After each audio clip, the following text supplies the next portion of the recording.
കൊച്ചി അവയവക്കടത്ത് കേസിലെ മുഖ്യ ഏജന്റ് കുടുംബസമേതം മുങ്ങി. കുമ്പളങ്ങി സൗത്ത് സ്വദേശി ഷാജിയാണ് പോലീസ് എഫ്ഐആർ ഇട്ടതിന് പിന്നാലെ രക്ഷപ്പെട്ടത്. വൃക്ക കച്ചവടം ചെയ്ത് നൽകാമെന്ന് പറഞ്ഞ് വിളിച്ചുവരുത്തി ലൈംഗികമായി പീഡിപ്പിച്ചു എന്നാണ് ഇയാൾക്കെതിരായ പരാതി.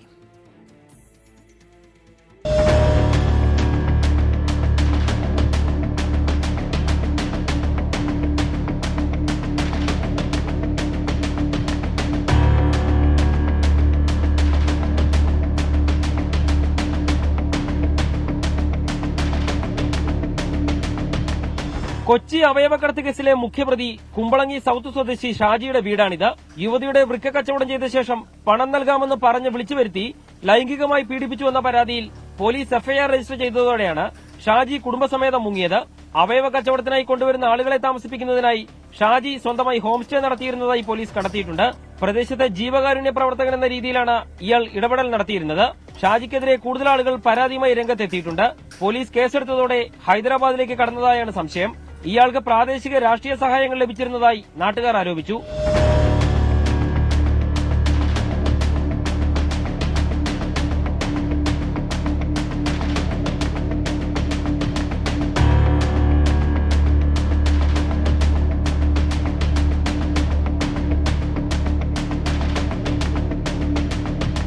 അതേസമയം അവയവക്കടത്ത് കേസിലെ മുഖ്യപ്രതി സബിത് നാസറിനെയും സജിത് ശ്യാമിനെയും അന്വേഷണ സംഘം ചോദ്യം ചെയ്യൽ തുടരുകയാണ്. അവയവ കച്ചവടത്തിനായി ഇവർ ഇറാനിലേക്ക് കൊണ്ടുപോയ ഇതര സംസ്ഥാന തൊഴിലാളികളായ ചിലർ തിരികെ എത്തിയിട്ടില്ല എന്നതിലും പോലീസ് അന്വേഷണം നടക്കുന്നുണ്ട്. വൃക്ക കച്ചവടത്തിനായി കൊണ്ടുപോയ ആളുകളുടെ കൂടുതൽ ശരീരഭാഗങ്ങൾ ഇവർ ഇരകളറിയാതെ കച്ചവടം നടത്തിയതായും പോലീസിന് വിവരം ലഭിച്ചിട്ടുണ്ട്. കേസിൽ പ്രതികളാകുമോ എന്ന് ഭയന്ന് വിവരം നൽകാത്തത് അന്വേഷണത്തെ പ്രതികൂലമായി ബാധിക്കുന്നുണ്ട്.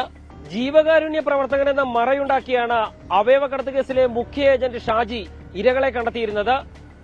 പരാതികൾ നിരവധി ഉണ്ടായിട്ടും ഷാജിക്കെതിരായ അന്വേഷണം അട്ടിമറിക്കപ്പെടുന്നുവെന്ന ആരോപണവും ഉയരുകയാണ്. ശ്യാംകുമാർ, 24 കൊച്ചി.